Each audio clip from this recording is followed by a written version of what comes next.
হবে তো উযু যত বেশি করবেন তত বেশি নূর চমকাতে থাকবে ইনশাআল্লাহ। আপনারা যারা কোরআন তেলাওয়াত করেন, কোরআনের মধ্যে দুইটা জায়গা আছে এমন, একদিন জিবরিল আমিন আল্লাহ রাসূলের পাশে আছেন।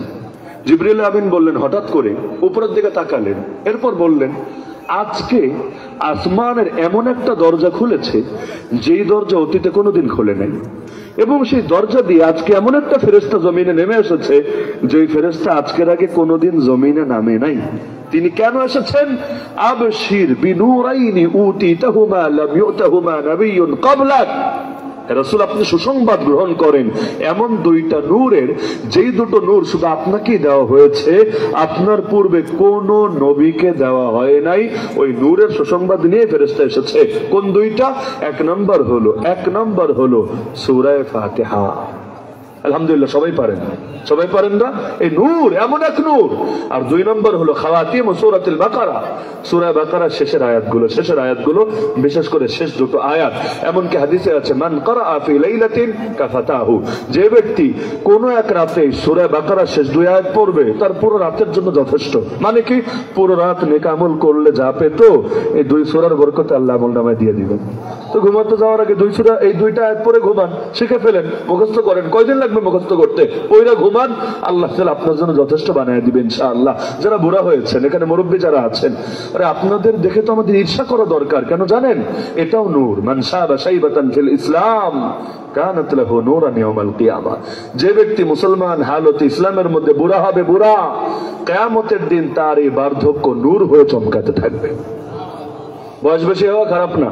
মান তালা উমরুহু ওয়া হাসুনা আমালুহু, নবী জানিয়েছেন, উত্তম মানুষের পরিচয় দিয়েছেন যে লম্বা হায়াত পেয়েছে, আবার তার আমলও বড় সুন্দর হয়েছে। গুনাহের সাথে লম্বা হায়াত পাইলে তো আল্লাহ নেই, কিন্তু নেক আমলে জিন্দেগি কেটেছে, লম্বা হায়াতও পেয়েছে, বড় দামি। তবে নবীজি একটা দোয়া করতেন আল্লাহর কাছে, আল্লাহ আরজানুল উমরে পৌঁছেও না, এমন বয়সে পৌঁছেও না যেই বয়সে গেলে মনে থাকে না, যেই বয়সে গেলে স্বাভাবিক থাকি না, অন্যদের জন্য বোঝা হয়ে যায়, এমন বয়সে তুমি পৌঁছেও না। এই জন্য আল্লাহ রাসূলকে আল্লাহ 63 বছরেই তার কাছে নিয়েছেন। 63 কিন্তু খুব বেশি বয়স না, এটা ওই রকম কোনো বয়সই না। এবং ওই জামানায় মানুষের শারীরিক হালত যেমন ছিল, নবীর তো তুলনাই হয় না। এমনিও এখন থেকে 100 বছর আগে মানুষের শারীরিক গঠন কেমন ছিল, 60 বছরে কতটুকু পার্থক্য আসতো। এখন না উল্টা পাল্টা খেতে 20 বছরে টেম্পারলেস হয়ে যায়। এটা তো এই জামানার সমস্যা, আগে তো আর এরকম ছিল না। তো যারা ইসলামের মধ্যে বুড়া হয়, এই বার্ধক্য কিয়ামতের দিন নূর হয়ে চমকাবে। এক সাহাবী বললেন, ইয়া রাসূলুল্লাহ, অনেকে তো চায় নিজেদের বার্ধক্যকে বিলীন করে দিতে। বার্ধক্যে বিলীন করে কিভাবে? বুড়া কটকটা হয়ে গেছে, এখনো দাড়ি রাখে না একদম। আরেক দল হলো, বুড়া তো হয়েছে কিন্তু এখনো কালো কালো রং মাখিয়ে রাখে যাতে তাকে যুবক লাগে, এবং এই বুড়া বয়সে একটা বিয়ে করতে পারে। কি আছে না? এই কালা জিনিস লাগানো বুড়া হওয়ার পরে আমারে বলেন তো, এটা হালাল না হারাম? কেন হারাম? এটা তো ধোকা। আল্লাহ তোমার বার্ধক্য উপহার দিছে, তুমি নিবা না কেন?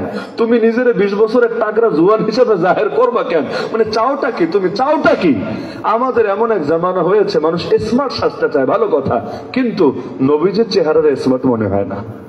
যদি মনে হতো, এই যে যুবকরা নিজেদের দাড়িগুলো যে শেভ করে, একটাবার কি মনে হয় না আল্লাহর নবীর চেহারার চাইতে বেশি স্মার্ট পৃথিবীতে কোনোদিন কারো চেহারা ছিল না, হতেও পারে না। নবীর চেহারার সাথে যেই চেহারা মেলে না, বরং মেলে নাস্তিকদের সাথে, মেলে কাফেরদের সাথে, মেলে পাপিষ্ঠদের সাথে, ওই চেহারাকে কোনো মুসলমান অন্তত স্মার্ট চেহারা বলতেই পারে না। আমি এমন বাচ্চা দেখেছি, হুজুর মানুষের বাচ্চা, দাড়িওয়ালা কেউ গেলে ঠিকই তার কোলে ওঠে, তার ওইটা আরো দাড়ি টানতে থাকে, কি যে মজা পায় দাড়ি টানতে, আপনার জান বের হয়ে যাবে, এমন টানবে, একটা খেলা। আর দাড়িহীন কাউরে দেখলে ডরায়, যেতে চায় না। আমি বহুজন দেখেছি, কি কারণে আমি জানি না, বৈজ্ঞানিক ব্যাখ্যা নেই। বাচ্চাদের আর কে শিখিয়েছে? কেউ শেখায়ও নাই। অটো, এমনকি আমার আত্মীয়ের মধ্যে একটা বাচ্চা আছে, বয়স এখনো 2 বছর হয়নি, দুধ খায় মায়ের, কিন্তু দাড়িহীন কেউ গেলে ওর কোলে ওঠে না। কি যে বোঝে আল্লাহ ভালো জানে। তো দাড়িওয়ালা কেউ গেলে কোলে ওঠে, দাড়িটা নিয়ে আলাদা ফিলিংস কাজ করে। তাহলে দাড়িহীন যারা, এদের তো বাপের চেহারা আর মায়ের চেহারা অবশ্যই একই, দুইটা একরকমই লাগে। যেই বাচ্চাদের বাপদের দাড়ি আছে, এরা অন্তত দাড়ি টাইনে খেলা করে। যাদের বাপের চেহারাও কিছু নাই, কিউটের ডিব্বা, মায়ের চেহারাও কিছু নাই, একই টাইপ, ওই বাচ্চা, ওর কাছে তো দুইটা সমানই, আলাদা করার কি আছে? বাচ্চারা ছোটবেলা থেকে মহব্বত নিয়ে বড় হয়। কিভাবে জানেন? যেই বাচ্চা দেখে তার বাপ মা নিয়মিত নামাজ পড়ে, ওই নামাজের মহব্বত ছোটবেলায় দিলে ঢোকে, ওরে বয়ান দেওয়া লাগে না, ওয়াজ করা লাগে না, ওই নামাজ পড়তে পারে না তাও গিয়া যায় নামাজও দাঁড়ায় যায়। যেই বাচ্চাদের মায়েরা পর্দা করে, হিজাব পরে, নেকাব পরে, মেয়ের এখনো বালেগ দূরের কথা, বহু দেরি আর পর্দার বয়সে হয় নাই, কিন্তু বায়না ধরে আমাকেও বোরকা কিনে দিতে হবে, বাইরে যাওয়ার সময় আমাকেও হিজাব পরিয়ে নিকাব পরিয়ে নিতে হবে, অথচ ট্যাবলেট ওর বয়সই এখনো হয় নাই, কিন্তু তারপরও বায়না ধরে। কেন?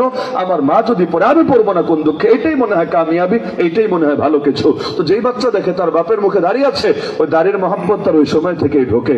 আর যে উল্টাটা দেখে, উল্টাটার মহব্বতই দিলে ঢোকে। কষ্ট পাচ্ছেন নাকি? আল্লাহ নবীর চেহারাকে যার কাছে স্মার্ট মনে হয় না, আমার কাছে তো ওর চাইতে বড় হীনমন্যতায় ভোগা লোক আমি দুনিয়াতে দ্বিতীয় দেখি না। ওই কাফের মুশরিকের চেহারা এত সুন্দর হয়ে গেল তো তোমার চোখে নবীজির চেহারার চাইতে ভালো মনে হলো। নাউযুবিল্লাহ মিন যালিক।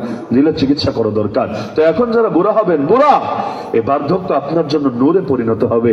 আল্লাহ তাআলা আপনার হাতটাও তো ফিরাতে লজ্জাবোধ করে। আপনি হাত তুলবেন, নিজের জন্য দোয়া করবেন, উম্মতের জন্য দোয়া করবেন। মুরব্বীদের দোয়াই পুরো সমাজকে পরিবর্তন করে দিতে পারে। মুরব্বীরা দোয়া করলেই না যুবকরা শক্তি পাবে, মুরব্বীরা দোয়া না করলে আরো বাধা দিলে যুবকরা শক্তি পাবে কিভাবে? এজন্য আপনারা যারা মুরব্বী হয়েছেন, এটাও কিয়ামতের দিন আপনাদের জন্য নূর হয়ে চমকাবে। আর সূরা কাহফ পড়েন নাকি শুক্রবার দিন? আলহামদুলিল্লাহ পড়লে আলহামদুলিল্লাহ। হাদিসে আছে যে ব্যক্তি সূরা কাহফ তেলাওয়াত করে, এটা তার জন্য তার জায়গা থেকে, যেমন আমরা পরমেশ্বর দিতে আছি, এখান থেকে মক্কাতুল মুকাররমা পর্যন্ত পুরো জায়গা নূরে পরিণত করে। এখন থেকে নিয়মিত ইনশাআল্লাহ সূরা কাহফটা তেলাওয়াত করবেন, বিশেষ করে শুক্রবারে। এতে নূর তো পাবেনই, দাজ্জালও যদি বের হয় আপনার টেনশনের কিছু নাই। আল্লাহ নিজে আপনাকে দাজ্জালের হাত থেকে হেফাজত করবেন। আর একটা আমল আছে, এটা বলে আমি আলোচনা শেষ করব। সেই আমলটা, এটা যে আমল এটা মানুষ বোঝেই না। এটা হলো আল্লাহ রাসূল একদিন হাদিসে বলছেন, ইন্না মিন ইবাদিল্লাহ, আল্লাহর কিছু বান্দা এমন আছে, মান লাইসু বিআম্বিয়া ওয়ালা শুহাদা, যারা কোনো নবীও না, যারা শহীদও না, কিন্তু ইয়াগবিতুহুমুল আম্বিয়া ওয়াশ শুহাদা লিমাকানিহিম ওয়া কুরবিহিম মিনাল্লাহি আযজা ওয়া জাল, তারা নিজেরা নবীও না, নিজেরা শহীদও না, তো কিয়ামতের দিন তাদেরকে দেখে নবীরাও ঈর্ষা করবে, শহীদরাও ঈর্ষা করবে। কেন? আল্লাহ তাদেরকে নিজের এত কাছে বিশেষ মর্যাদা দেবে।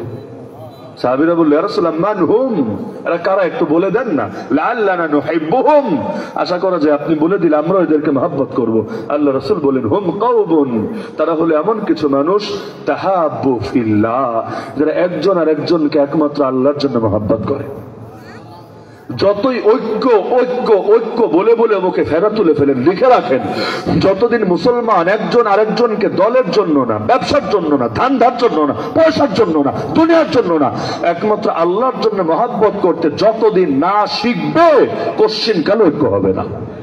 আল মুমিনু লিল মুমিনি কাল বুনিয়ান ইয়াশুদ্দু বাদুহু বাদা, এক মুমিন আর এক মুমিনের জন্য এমন বিল্ডিং এর মতো, এমন ইমারতের মতো, যার এক অংশ আর এক অংশকে শক্তি যোগায়। আর ইট গাঁথি কিভাবে? এই 5 তলা 10 তলা 100 তলা বিল্ডিং বানায় কিভাবে?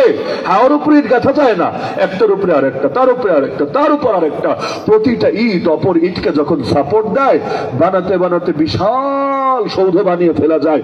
আর যদি কেউ কাউকে সাপোর্ট না দেয়, হাওয়ার উপর ইট বসাতে চান, কিচ্ছুই পারবেন না। এজন্য মুসলমান সবাই চায় ইসলাম জিন্দা করে উল্টায় ফেলবে, মাজলুমের চোখের পানি মুছে ফেলবে। পারে না কেন? পারবে কিভাবে? কেউ তো কারোর সঙ্গে ঐক্যবদ্ধ হয়ে নিজেদের শক্তিকে দৃঢ় করে লড়াই করতে পারেন ঐক্যবদ্ধ বাতিলের বিপক্ষে।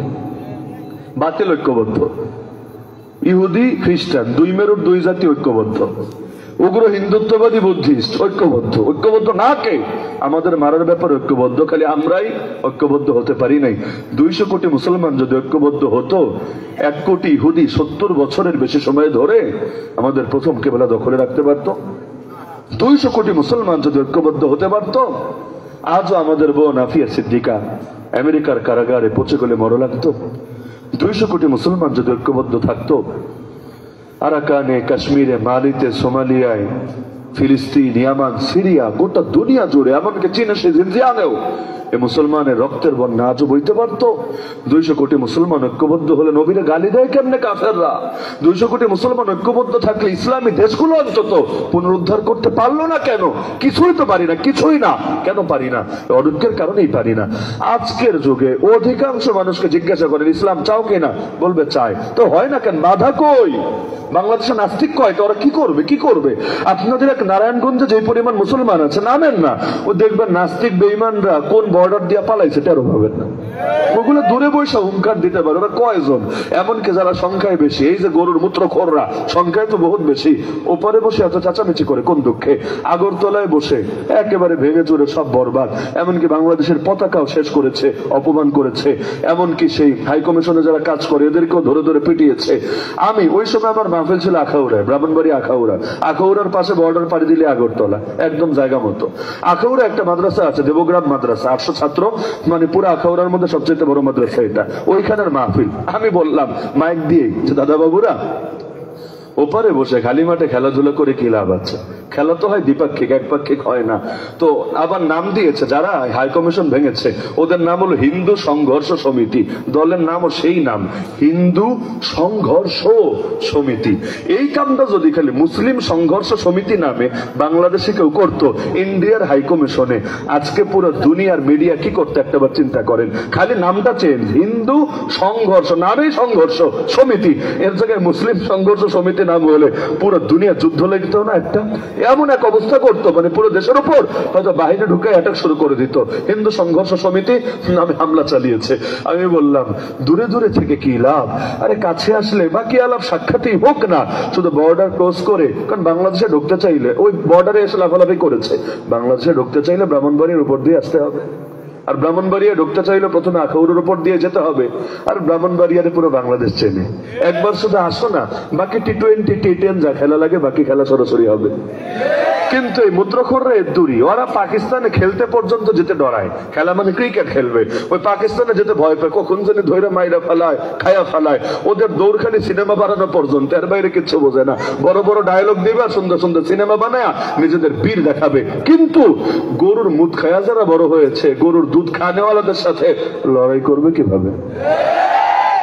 আর যদি লড়াই লাগে, আমার কাছে সুন্দর বুদ্ধি আছে, লড়াই যদি লাগেও, লড়াইয়ের যখন নামবেন সামনের কাতার খালি গরু আর গরু আর গরু দিয়ে ভরে রাখবেন, এরপর বলবেন আসো বাবজানরা আসো, তোমাদেরকে ওয়েলকাম। প্রয়োজনে উপরেও মাচা দিয়ে কিছু টানায় রাখবেন, আকাশ পথে আসবা বায়ু সেনা, নামে কি মানে নামে মাথায় ধরে না, বিমান বাহিনীর নাম দিছে বায়ু সেনা। বায়ু শব্দটা শুনলে কি মনে পড়ে আপনি চিন্তা করেন তো? বায়ু সেনা মানে বায়ু ছাড়তে ছাড়তে ভাগে যায় সেনা, এই টাইপের একটা ব্যাপার স্যাপারই লাগে আমার কাছে। ওই বায়ু সেনা আসবে উপর দিয়ে, সমস্যা নাই, খালি হাম্বা গুলার উপরে রেখে দিলে হবে। এবার মার বোম, বোম মারবি তোর মায়ের তুই মারবি। আরে যে নিজের মায়ের মারে ও নিজের মানুষের সন্তান, ও নিজের মানুষ দাবি করে কিভাবে? তো মায়ের সাথে যে বেয়াদবি করে ওইটা তো কোন মানুষের ক্যাটাগরিতেই পড়ে না। এরপর না আসল খেলা জমবে, মায়ের ইজ্জত রাখবে নাকি লড়াই চালায়া যাবে? বাস্তবে ঘোড়ার ডিম ইজ্জত রাখে, ওরাই তো মায়ের দইরা দইরা বাংলাদেশে পাচার করে। বাংলাদেশে এত গরু আসে কেমন ইন্ডিয়া থেকে? মায়েরা নিজে খাবে না আর একজনের কাছে বেচে দেবে। সারা দুনিয়াতে সবচাইতে বেশি গোস্ত রপ্তানি করে যে কয়টা দেশ, এর মধ্যে ইন্ডিয়া মোটামুটি সিরিয়ালের শুরুর দিকে আছে। এইটা কি রে ভাই? নিজে খাবা না কিন্তু সিলাকা এটা লবণ লাগে আরেক দেশে বেচবা, এইটা নাকি মাতৃভক্তি? এই জন্য তোমার মা তোমারে, এই জন্য তোমার মা তোমারে গোবর খাওয়াইছিল, এই জন্য তোমার মা তোমারে ওই হলুদ হলুদ জিনিস খাওয়াইছিল। বাস্তবে বেশি খেতে খেতে মাথা ঠিক নাই, এজন্যই পরিণতি হয়েছিল। এই জন্য এইগুলোরে ভয় পায় কোনো লাভ নাই, ভয় পড়তে হবে কাকে? আল্লাহকে। তো নবী বলেন এরা এমন কিছু মানুষ যারা একজন আরেকজনকে আল্লাহর জন্য মহব্বত করে। এই কারণে কি হবে? উজুহুহুম নূর, তাদের চেহারাগুলো নূরের চেহারা হবে। লাহুম মানাবিরু মিন নূর, তাদেরকে নূরের মিম্বারে দেওয়া হবে। আর হাফেজে কোরআন, এই মাদ্রাসা থেকে যারা হাফেজ হয়েছে, যারা কোরআন পড়েছে, কোরআন শিখেছে, কোরআনের আলোকে আমল করেছে, এদেরকে আল্লাহ তাআলা বিশেষ নূর দিয়ে নূরানি করবেন, তাদের বাপের মাথায়ও নূরের মুকুট পরায় দিবেন।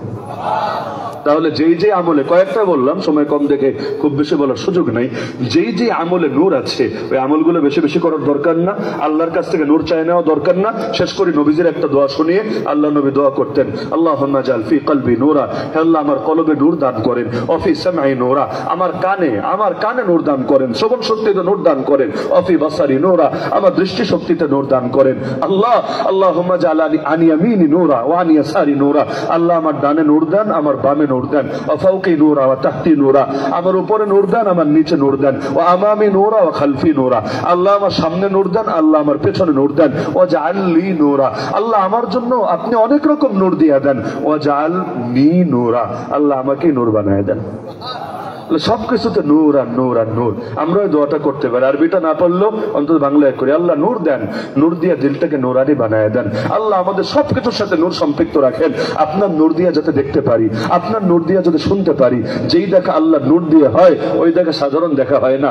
ওমর মদিনার মসজিদে দাঁড়িয়ে ওই ময়দানে সারিয়া কিভাবে কমান দিয়ে যুদ্ধ করছে ওটা দেখতে পাচ্ছে কিভাবে, এই দেখা আল্লাহ নূর দিয়ে হচ্ছে। তাহলে আল্লাহ নূর দিয়ে দেখবো, আল্লাহ নূর দিয়ে শুনবো, আল্লাহ নূর দিয়ে ধরে যখন বাতিলের বিরুদ্ধে লড়াইয়ে নামবো ওই নূরের বরকতে বিজয়ী হব।